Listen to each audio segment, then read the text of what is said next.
Selamat pagi Sobat DC, saya bersama dengan Pak Yafet, trainer era Indonesia yang sudah berpengalaman berapa tahun nih Pak? 30 tahun di 30 properti. tahun teman-teman. Kalau Anda ingin join di agent properti, kira-kira tuh harusnya seperti apa yang jadi kriterianya? Silakan Pak Yafet. Oke, selamat pagi semua. Thank you Bu Davina yang sudah mengundang saya untuk memberikan masukan tentang kriteria menjadi agen properti. Kalau menurut hasil statistik di era, ya, 25 besar dari marketing era yang sukses adalah ibu-ibu kebanyakan. Secara natural, wanita mampu memberikan pelayanan yang lebih baik. Secara hubungan juga bisa membangun hubungan secara lebih baik dengan customer. Lebih ada emosinya kira-kira ya Pak? Iya, padahal penjual dan pembeli itu selalu emosional. Ya, jadi harus di-touch juga emosinya. Oke. Nah, karena juga dikasih training, sehingga marketing era selalu bisa berpikir rasional, tidak terbawa emosi oleh emosinya penjual maupun pembeli. Betul. Seperti itu. Punya ambisi pastinya ya, punya visi gitu ya. Iya. Pengen penghasilan yang gede. Mungkin penghasilan suami sudah cukup gede, tapi dia merasa perlu menunjukkan potensi dirinya, career woman, atau single mom, ya, yang punya cita-cita atau goal yang besar untuk anak-anaknya, misalnya seperti itu. Oke, jadi selain untuk tambahan juga kalau ternyata single mom juga bisa untuk bergabung di agent properti, karena mungkin jamnya fleksibel kali ya Pak ya. Iya, bisa lebih ngatur betul. Gitu ya. Jadi anak-anak pun bisa terurus, urusan domestik bisa ditangani, tapi waktu yang masih cukup banyak bisa dimanfaatkan untuk sukses di bidang properti. Kira-kira kalau kayak habis lulus mahasiswa gitu Pak, cocok nggak Pak buat agent properti? Yes. Nah, mahasiswa yang punya mentalitas entrepreneur, nah, cocok sekali di sini. Oke. Ya, karena dia bisa memulai sesuatu yang dimulai oleh hampir semua entrepreneur, yaitu bidang sales dan marketing. Betul. Ya, bidang sales dan marketing ini adalah jejak sukses dari hampir semua businessman, hampir semua entrepreneur ya, yang sudah berhasil. Jadi silakan mahasiswa-mahasiswa yang sudah lulus maupun yang hampir lulus, tapi sudah melihat masa depan di bidang atau di pilihan entrepreneurship, di sini bisa tempatnya masuk jadi agent properti di tempat. Ya, betul.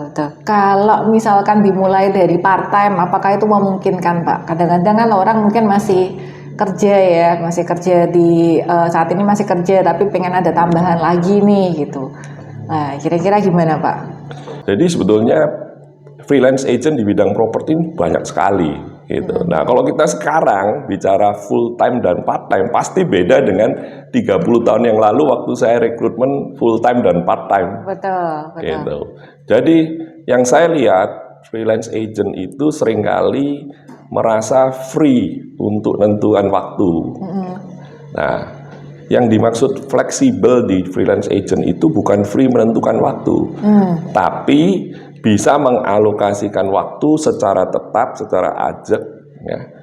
Mau berapa persen dari waktunya untuk bisnis ini? Minimum 50%. Kalau jam kerja katakanlah 40 jam seminggu, berarti kita harus aktif di bisnis ini 20 jam seminggu. Nah, itu pun juga nggak bisa kadang Senin, kadang Selasa, kadang-kadang terus, ya kan? Tapi harus tetapkan, saya mau Senin, Selasa, Rabu, Kamis, Jumat, Sabtu, tapi satu harinya 3 jam misalnya. Nah, terus juga nggak mentalitas menunggu, kita ini bisnismen. Bisnis itu harus dikejar, bisnis itu harus ditarik, begitu. Jadi kalau kita sudah sediakan 3 jam, nggak terus kita nunggu telepon, nunggu customer, enggak. Tapi kita harus nelpon, kita harus cari customer, kita harus appointment. Jadi mentalitasnya yang penting dibanding part time atau full time-nya. Nah, tapi kalau sudah ngomong part time-nya itu harus ada jadwal yang tetap, alias rutinitas. Seperti itu. Pertanyaan terakhir Pak, kalau sudah jadi agent properti nih, tantangannya tuh apa sih? Yes, tantangan di bidang bisnis properti adalah ada 3 ya. 1, knowledge, tapi nggak usah khawatir kalau di era pasti dikasih training yang lengkap, jadi trainingnya knowledge-nya banyak sudah banget. cukup. Betul. Ya. Yang kedua adalah skill. Ya. Kita masuk di dunia sales. Dunia sales itu dunia skill yang sangat praktikal dan sangat harus butuh pengalaman. Nah, kami yang ngajarin training ini sebagai trainer, sebagai coach, itu hanya bisa ngasih pengetahuan prakteknya. Tapi untuk melakukan, ya tergantung masing-masing. Betul. Ya. Yang ketiga adalah attitude. Ya. Karena di dalam mempraktekkan, di dalam mendapatkan pengalaman, itu biasanya yang didapat adalah pengalaman buruk dulu. Oke. Ya, dunia sales sudah sangat terkenal, pengalaman yang nggak enak adalah ditolak. Nah, itu sebabnya kita butuh attitude. Iya. Ya, attitude yang positif, yang optimis. Betul. Ditolaknya berkali-kali harus tetap bangkit terus. Iya, artinya kalau attitude-nya positif, walaupun pengalamannya buruk, tapi harus belajar dari pengalaman itu. Harus diulangi lagi, tapi dengan cara yang lebih baik. Jadi terus harus positive thinking gitu ya Pak? Betul. Jadi kita berkembang dari praktek untuk menjadi bisa. Terus kita harus meningkat menjadi mahir. Gitu. Pada saat kita sudah mahir, ya, maka tingkat kegagalan, penolakan itu akan makin turun.